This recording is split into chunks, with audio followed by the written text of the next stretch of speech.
Okay, so, wow. We have a journey to take here. I'm really excited about this one. I actually feel like I needed a space like this to really go there. There's a number of places I want to go, but there's a certain way that I want to open this up. I know where we're going. I don't know exactly how we're going to get there, but I do know how we're going to jump in. And yeah, you know, there's a theme that I've been observing in the world and observing, yes, in myself and other people, but more from a bird's eye view. You know, if you know anything about human design, I'm a 6'2" manifesting generator. I'm kind of positioned on the rooftop, as they say, the Buddha on the rooftop. And all that really means to me at this point is that I'm able to see all the pieces on the chessboard. That's kind of how I look at myself as I understand myself and the work that I do as a health and nutrition specialist and personal development and transformation specialist. It's an interesting thing to be able to weave all the pieces together and have the pieces presented to you in a certain way where you're like, wait a minute, that's familiar, but I don't remember seeking that out. But somehow it showed up at the right time. And then the constellation of data points, as I say, like sometimes when you're really in the flow, you're in the zone, you start to see, you no longer have to like read 20 books or watch like 20 YouTube lectures. In a moment of meditation, in a moment of like sound resonance work, in a moment of like deep resonance, or just being in the flow, just doing something you love to do. Sometimes we call those incubation activities, where you actually step out of doing the thing you thought you needed to do to get a result. Sometimes you go so far with something where it's like diminishing returns. You know, so sometimes you have to take a break, like, okay, been on the computer all day. Okay, got it. I'm gonna go to the beach. And then little downloads or transmissions happen. And then you start to see on your radar a constellation of diametrically opposed ideas or concepts or strategies that you thought had nothing to do with each other. They were non-relevant. They were dualistic. And then somehow you see how they link up together. Has anyone ever had that experience? That's kind of what we're going to talk about today. That's the umbrella. But the theme that I've been noticing from a bird's eye view is that there are two different trajectories that the human race appears to be on right now. Right? One of them is everybody in a hurry is jumping on a train headed towards doom, gloom, decay, entropy, death, denial, depression, pharmaceuticals, the whole story. It's going all in one direction. And that direction, the trajectory, it's going off a cliff. And people in society are panicking, they're freaking out. And they're all hopping on the train as quickly as they can because there's something on that train. There's kind of like an illusion on that train, and it's called certainty. It's called stability. Need certainty. Oh, and they're telling me this is the certain path. If I go on this path, if I get on this train, all my basic needs will be covered. Everything will be fine. Life will be just as it's been. I won't have to worry about anything. In fact, I won't even have to lift up a finger. The government will do it for me. The AMA will do it for me. The medical establishment will do it for me. The banking institutions will do it for me. Right? We kind of see where that's going. But then there's another train. And there's a surprising amount of people that are hopping on that train, and a lot more every single day, which is going towards peace, love, joy, harmony, resonance, collective resonance, entrepreneurship, prosperity, organic, right?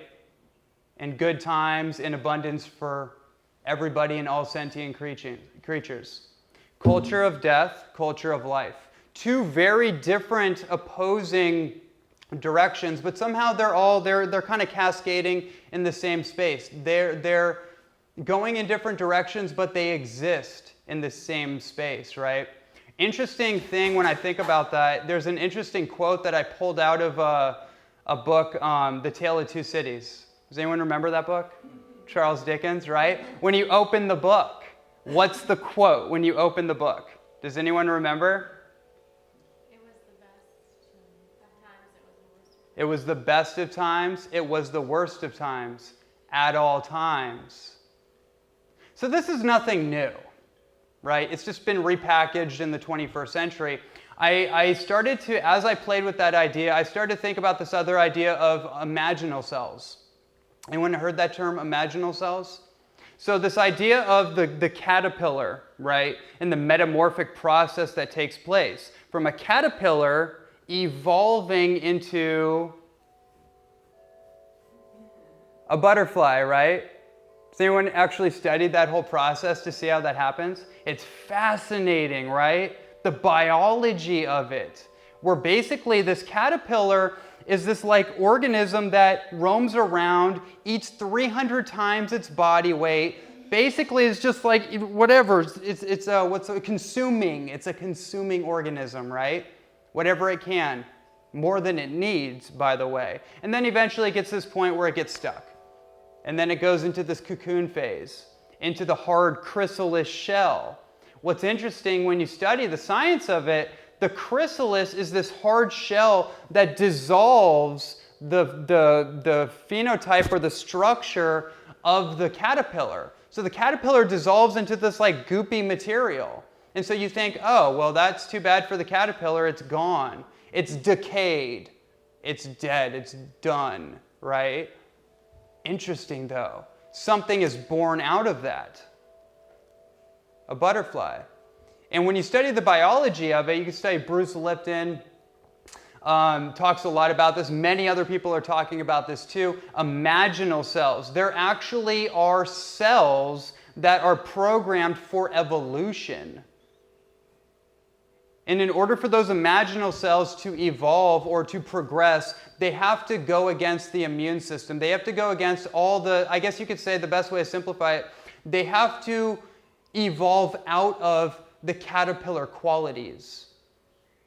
So another way of saying it is that you have cells inside of you that are pre-registered or predestined for evolution and growth. But as long as you're holding on to your caterpillar status, it's like your fate, your destiny is to evolve into a butterfly. But if you still have one foot in the chrysalis, at some point in our lives, we grow the wings, and the wings start flapping harder and harder and harder, and we could go with it. I mean, that's an option, right? On the many board of the universe. That is an option that's available. But as long as our foot is stuck in the past, it's stuck trying to do what a caterpillar does, what we used to do, what was comfortable before, independent of new results or new evidence for where we need to go, which is flying like a butterfly, we're going to have this turmoil. We're going to have this inner civil war. Does that make sense? That's what I'm seeing, and that's what I see in my own process of like, oh, wow, like that's interesting. That felt really good a couple years ago. But how fascinating, it no longer feels good anymore. In fact, it feels not so good that the more I do it, the more pain I feel. Because I've become more sensitive through my nutrition journey, through my health journey, through my cleansing, purification journey, through purging. Sounds way more intense than it necessarily is. Through my health and nutrition journey, and that's how I got led really into my personal transformation, was through nutrition, essentially through raw living foods that started it all off for me. It turned on triggers inside of me that I didn't even know were there. And it made me more sensitive. And ultimately, it made me more sensible. Right? Those go hand in hand. One of the things I think is happening in the world, and I'm going to kind of segue with a little quote out of one of my books here, the Inner Alchemy Youthening Program. One of the things I see in society is that people just aren't sensible. Like, they're logical, they're rational, but that's not necessarily the same as sensible, right? Like, it's very a sensible idea not to cut down the rainforest, to grow like soy plantation, or to grow like monocrops of genetically engineered Cavendish bananas to feed everyone in the United States, right? It's sensible not to do that once you see the evidence of what that has done, right, to the Aboriginal people and to the ecosystem, which is like the lungs of our lungs, right, the lungs of our planet, right? That's looking through the lenses of sensibility, but you have to become sensitive enough to yourself and to the messages of your body in order to even get that. But if you're insulated, meaning that your body is filled up with all kinds of gunk, it's filled up with basically obstructions that are coating over your nerve fibers, which are trying to send electrical transmissions of information that are basically getting stuck, then we might not be able to see things as sensibly as we could, right? And so I think I bring that up because that's an important thing for everybody in our time, is that people are waking up to themselves. They're waking up to the fact that what you put in your mouth actually makes a difference. Like, does anyone here believe that? Like, does food matter? Yes. Right? Does it matter on any level? Does it make any difference? There's an incredible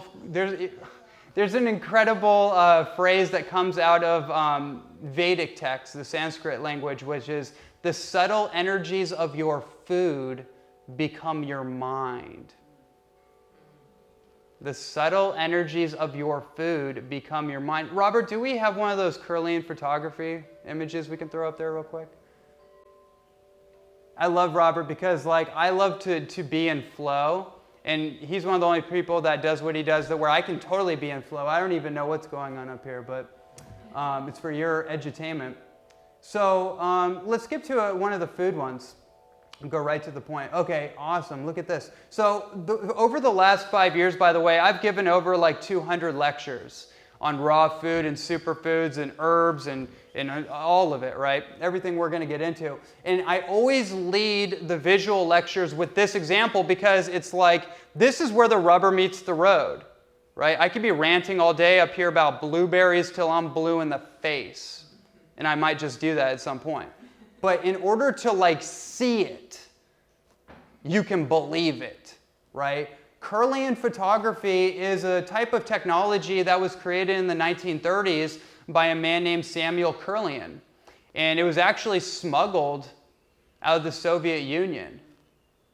And it has all kinds of different applications, but one of the applications that I find is amazing is being able to pinpoint the electromagnetic spectrum of lighting, or the photon spectrum that your naked eye can't pick up.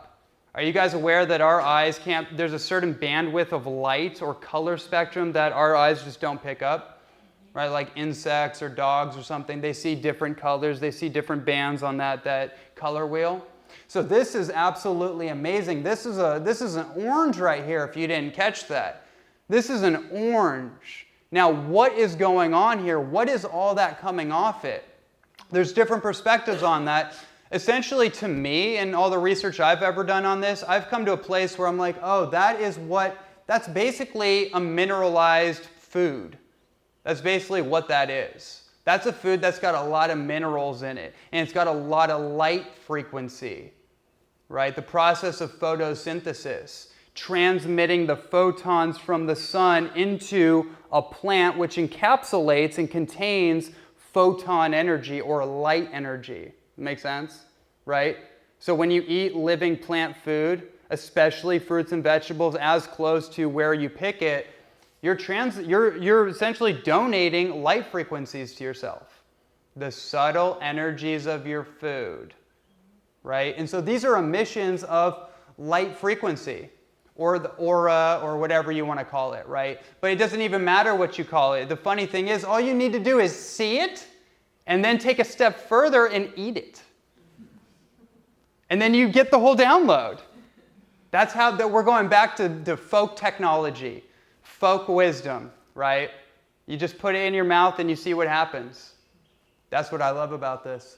So let me open up with a really amazing quote. I really got into the Roman philosopher Seneca.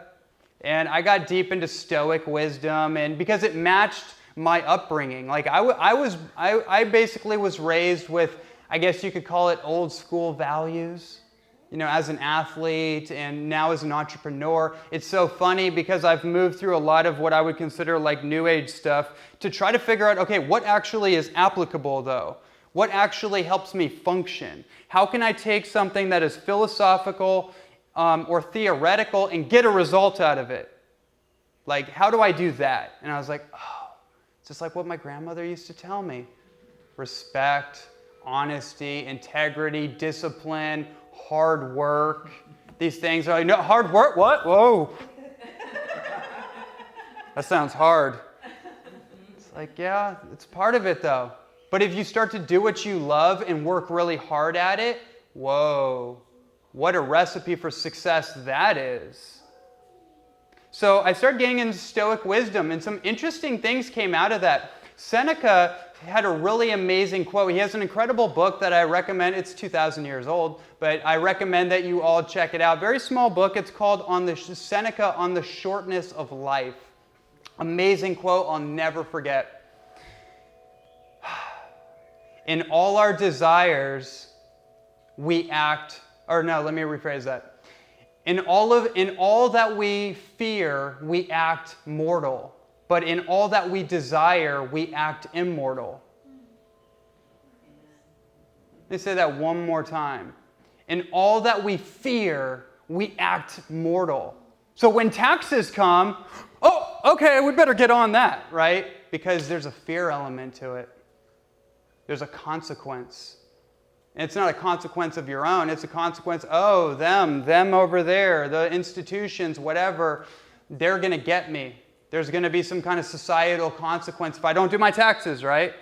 But how many times that we desire something for ourselves, we desire to evolve our destiny or commit ourselves to our destiny, and we act like we have all the time in the world. We act like we're just going to live this thing out. In fact, there's no deadline. Right? There's no expiration date. We act like we're immortal with the things we actually want in our life.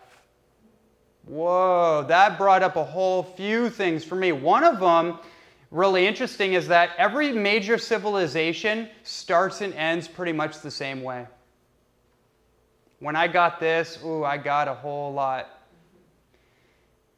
The way that I looked at it, or the way that I kind of heard it and recontextualized it, was every great civilization is created by the Stoics and ends with the Epicureans. Every great civilization that's ever existed was created with the Stoics, but ended with the Epicureans. Remember an Epicurean's delight? Well, who were these Epicurean people anyways? Well, modern day lingo, credit card consciousness, short-term thinking, living for today, bypassing tomorrow. You don't know what's going to happen tomorrow. Don't even worry about it. You don't know what's going to happen 10 days from now. You don't know what's going to happen a month from now or a year from now. Don't even worry about it. Just eat wine and cheese and just binge today. Max your card out today. Because we can't live for tomorrow.